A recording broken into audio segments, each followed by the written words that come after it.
28 September hari itu biasa-biasa aja. Saya bangun, worship, menyanyi, nyembah, kemudian kayak saya menikmati pergumulan, pergaulan dengan Tuhan. Jadi mengambil posisi untuk berdiam, kemudian berdoa, itu bagi saya adalah key point untuk kita bisa peka sama suara Roh Kudus, supaya saya dengar apa yang Tuhan atau Roh Kudus mau untuk saya lakukan. Ini manifestnya kan? Oke. 28 September itu rute penerbangannya dari Makassar ke Palu, Palu Makassar, Makassar Jakarta. Cuaca bagus hari itu, cuman angin cukup kencang. Terima kasih ya. Terima kasih kan. Kebetulan co-pilot saya belum pernah terbang ke Palu. Kami berangkat dari Makassar sore jam 16.10 waktu setempat. Akhirnya kami mendekat ke arah Palu, kira-kira 5.000 kaki. Kita udah perhitungkan semua, udah disiapkan. Di situ saya mendengar suara Tuhan pertama melalui Roh Kudus. Mas, kita harus berputar. Kenapa harus berputar, Kat? Kita udah deket kok. Nanti saya ceritakan. Pada saat udah stable di arah berputar melalui landasan pacu yang berikutnya, yang dari arah sana, di situ saya bilang, Tadi saya dengar suara Tuhan. Meskipun perhitungan kita sudah cukup, tapi kita harus belok. Oke, kita approach ke airport ya. Para tamu kami yang terhormat, dalam waktu beberapa saat lagi, kita akan segera mendarat di Bandar Udara Internasional. akhirnya saya take over, saya yang landing di Palu. Kami mengalami sedikit keterlambatan, kurang lebih 9 menit. Parkir, semua settle, penumpang sudah mulai turun. Terima kasih. Kan kamu belum pernah ke Palu. Gimana kalau kita foto? Mau banget kita foto di depan ya, Kat? Oke, bentar ya. Pada saat saya mau berdiri, seperti yang saya saksikan, saya mendengar suara lagi. Suara itu bilang, bergegaslah, cepat pergi atau cepat berangkat. Kat, kenapa? Gak apa-apa.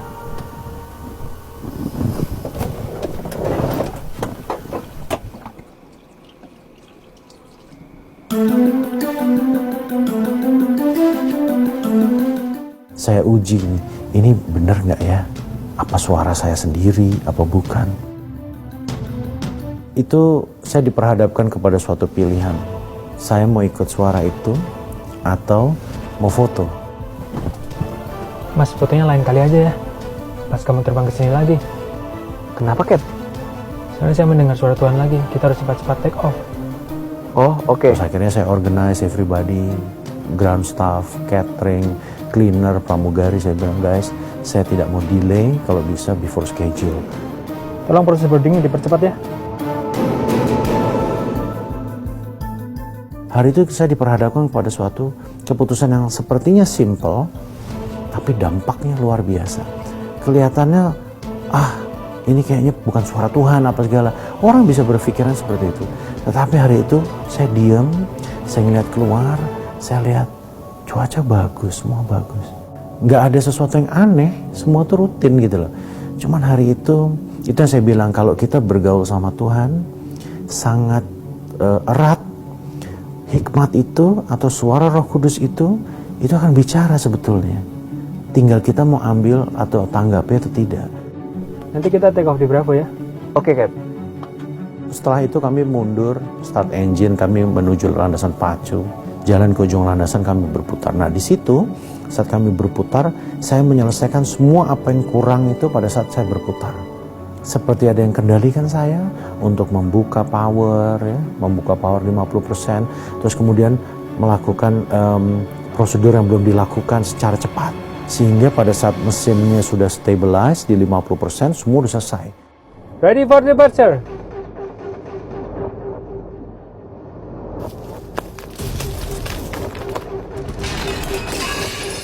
Mutiara 631 ready for departure. 6231, runway 33, clear to take off. Akhirnya, karena co-pilot saya yang terbang, dia yang buka power. 100 knot. Cek. Pada saat kami rolling, kami detik-detik terakhir sebelum roda mengangkat, itu saya mengalami sedikit pergerakan ke kiri dan ke kanan, dan itu cuma saya curiga sedikit apa sih itu, tapi ya udahlah, semua terbang baik-baik aja gitu. Triwan, Rotate. positive climb. Gear up. Terus kami take Mutiara off. 6231, selamat sore. Mutiara 6231, selamat sore. Pada saat sudah di atas, saya tidak mendengar suara dia lagi. Saya panggil-panggil setiap berapa ribu kaki saya panggil gitu. Akhirnya udah nggak ada. Mas, tadi kan nggak jadi foto. Saya fotoin di sini aja ya. Sampai akhirnya terbang, saya melihat sesuatu di laut.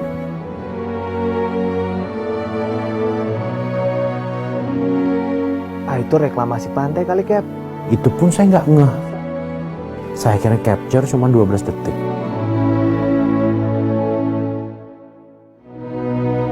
Setelah sampai di ujung pandang bahwa ada gempa dan segalanya, saya akhirnya lihat waktu. Waktu itu waktu hanya 18.02 tanpa detik. Detik itu saya dapat setelah saya minta ke kantor tolong diakses untuk dilihat detailnya jam 18.02 berapa. Itu hanya komputer pesawat dan komputer yang di kantor yang bisa menghasilkan data itu.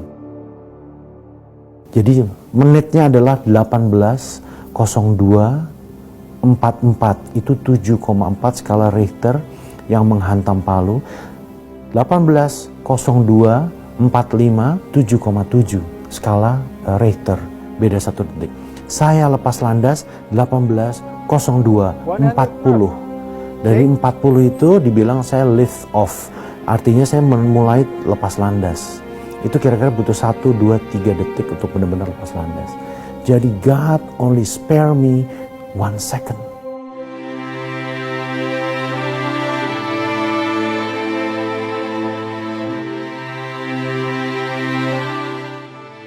Benar-benar saya bilang, campur tangan Tuhan saja tidak cukup. Saya dikendalikan. Saya harus melakukan segala ketentuan yang harus saya buat. Per fase, per waktu, per detik. Saya benar-benar melakukan apa yang Roh Kudus mau. Bahkan saya lebih bilang, tuh Roh Kudus kendalikan saya.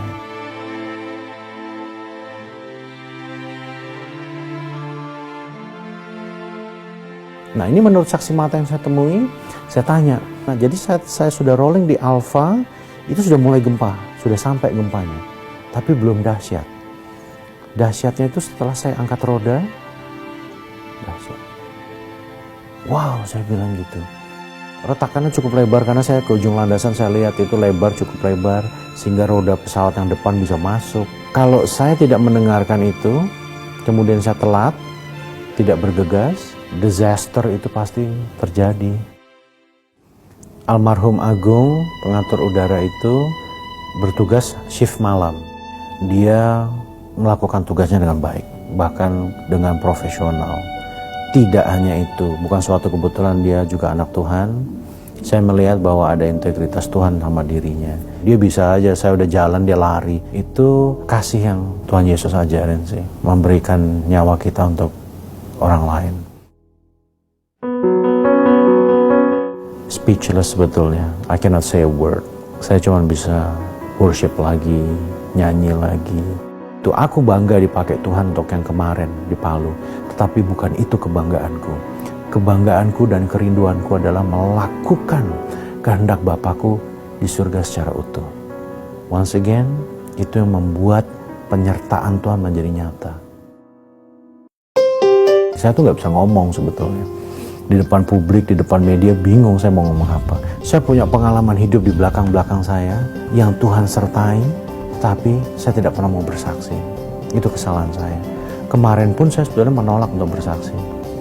Sampai akhirnya saya bersaksi di TV, it's because of God told me to testify. Ini pengalaman hidup yang sangat dahsyat bagi saya. God changed me a lot. Nah, aku bisa menilai bahwa, oh iya, ternyata yang sekian banyak aku lakuin tahunan tuh gak cukup.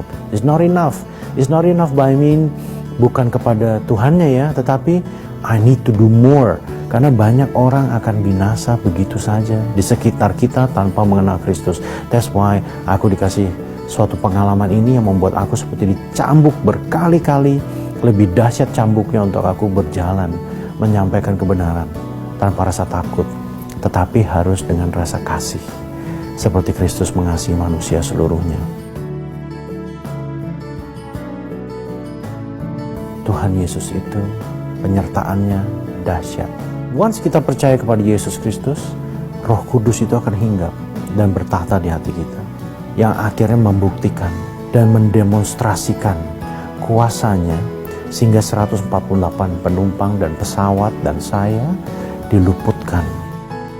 Tuhan menyertai setiap orang yang mau mengandalkan Tuhan. Tapi ikuti firman yang tertulis di Alkitab seutuhnya dan lakukan. Nanti kita akan merasakan penyertaan Tuhan itu dahsyat. Saya bilang itu ajaib sekali.